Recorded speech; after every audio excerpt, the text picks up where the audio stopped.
It is almost Halloween, and if you're anything like me, well, you do enjoy the creepy vibe of the season. You're a little too, let's say, sensitive to take part in the more scary fun that happens around this time of year. No more Universal Halloween Horror Nights for this girl. Needless to say, I just got back from a family-friendly Halloweentime trip to the happiest place on earth, the Disneyland Resort in California. If you have never been to Disneyland for Halloweentime, I'm gonna help you out. It's one of the most spooktacular times of the year to visit the Disney parks, as they decorate from floor to ceiling with fall-themed colors, Mickey-shaped pumpkins, and just about every Halloween-themed treat you can imagine. We're gonna explore the darker side of Disney on this episode of Adventures with DVC.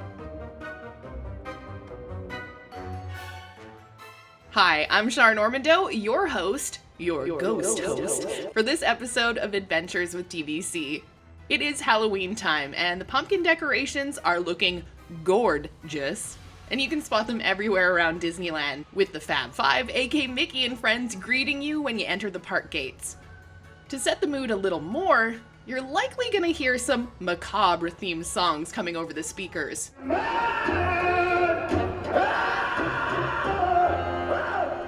I swear, when I was in downtown Disney, I heard "Calling All the Monsters" from Disney's zombie teen movie at least 10 times. It is still stuck in my head more than 2 weeks later. Alright, walking around the Main Street area of the park, you get a glimpse of the most iconic pumpkin of them all. The classic, giant Mickey pumpkin. It greets guests as they line up for the photo pass line. This did have long lines whenever I was nearby, so I do suggest if getting that perfect pumpkin family pic is important to you, you check it off your list early so you can get it done while it's daylight. As you start to stroll down Main Street and browse the shops, you're gonna spot a lot more cool carved pumpkins as well, and if you pop into the Emporium, you're gonna find a ton of great Halloween-themed merch. Mickey pumpkin mugs, lots of new Coco items, and of course, a new Loungefly backpack. Obviously, there's always a new Disney Loungefly print. Another great place to get a glimpse of some of the more off-putting offerings at Disneyland right now is over at Great Moments with Mr. Lincoln on Main Street, which is now also home to a Muppets Haunted Mansion photo op and a ton of original sketches, maquettes, and concept drawings from the real Haunted Mansion ride. For Disney nerds like myself, it's a great place to sneak away from the crowds and just immerse yourself in the history of one of Walt Disney's most iconic rides. For me, being able to be that close to the original work of Imagineer Raleigh Crump is like a spiritual experience.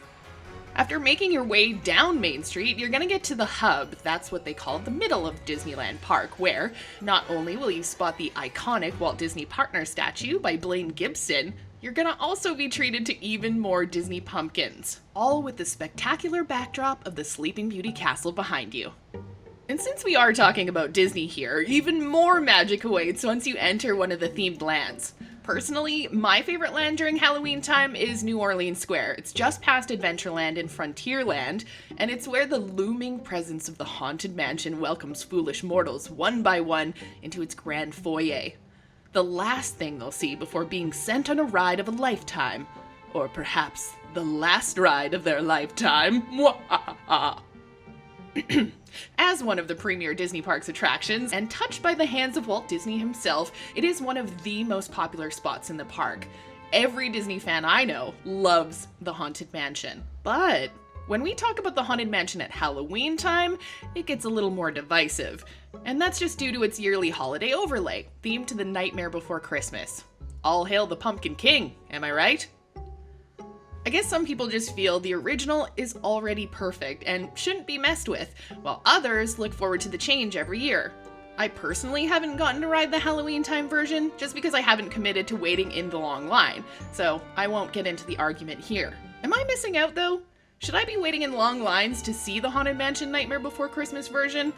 Or better yet, what is the maximum amount of time you would wait to get on the ride? Let me know what you think in the comments.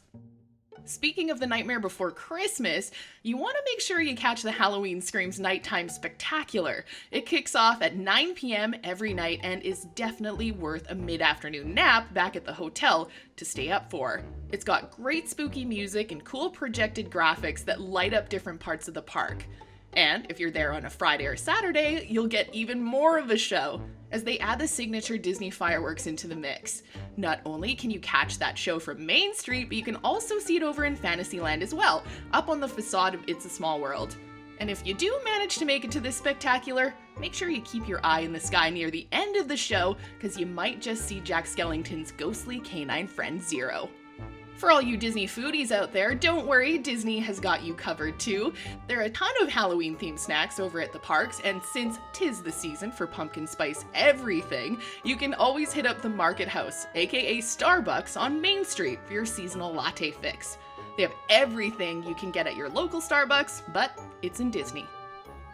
If you're in the mood for something new, Disney's got your back there as well. Jack Skellington cake pops, chocolate-covered mini Witch Rice Krispie treats on a stick, the Poison Skull candied apple, and a whole lot more. You can get those at the Main Street Candy Palace. The not-so-scary fun continues across the Disneyland Resort if you head across the Esplanade over to California Adventure, where you're greeted by the low and eerie voice of Oogie Boogie himself at the gates. I am the shadow on the moon at night, giving your dreams to the brave with fright.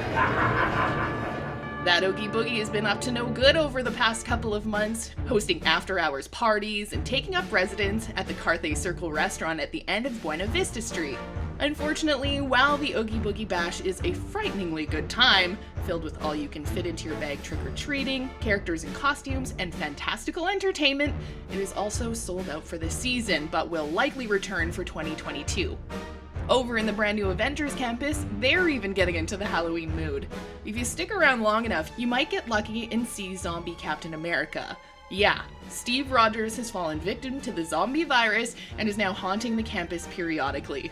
Zombie Cap isn't the only seasonal fun happening in that area either, as Guardians of the Galaxy Mission Breakout switches up its story to a more appropriate Monsters After Dark. Not only is the story changed up, but it also features new, more horror-like music during the ride. Oh, and wow, Cars Land at night during Halloween is spooktacular! If you've never been to Cars Land After Dark in general, it is a must-do. But then you add the Halloween decorations and lights, our favorite Pixar race car Lightning McQueen dressed up in costume, and the overlay of Mater's Junkyard Jamboree, it becomes unmissable. And as far as food goes, another sweet treat spotted on the streets of Cars Land was the Fruity Sugar Churro, which is a churro tossed in fruity cereal sugar with purple and green glaze, which you can grab over at the Cozy Cone Motel. Holiday overlay or not, Cars Land is an Imagineering masterpiece, especially its flagship ride, Radiator Springs Racers, which is a great time for kids, over 40 inches tall, and adults alike.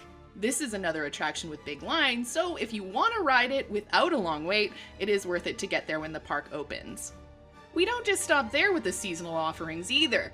The Plaza De La Familia in the Paradise Gardens area of DCA is now filled to the brim with entertainment and great food. If you're a fan of the Pixar movie Coco, this is the place to go. With live music from Grammy Award-winning mariachi divas, a photo op with Miguel, the lead character from Coco, you'll be sure to have a great time. While Halloweentime 2021 is about to come to an end, we still do have a lot to look forward to at the Disney parks. In fact, snow has already been spotted on the turrets of Sleeping Beauty Castle, signaling a new season is on the way. And you know Adventures with DVC is going to be there covering all of the Christmas offerings as soon as they do become available.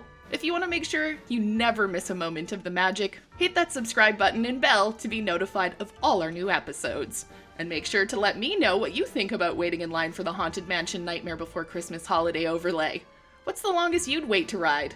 Is it worth the more than 1 hour wait? Till next time, I'm Char Normando. Thanks for joining me on Adventures with DVC.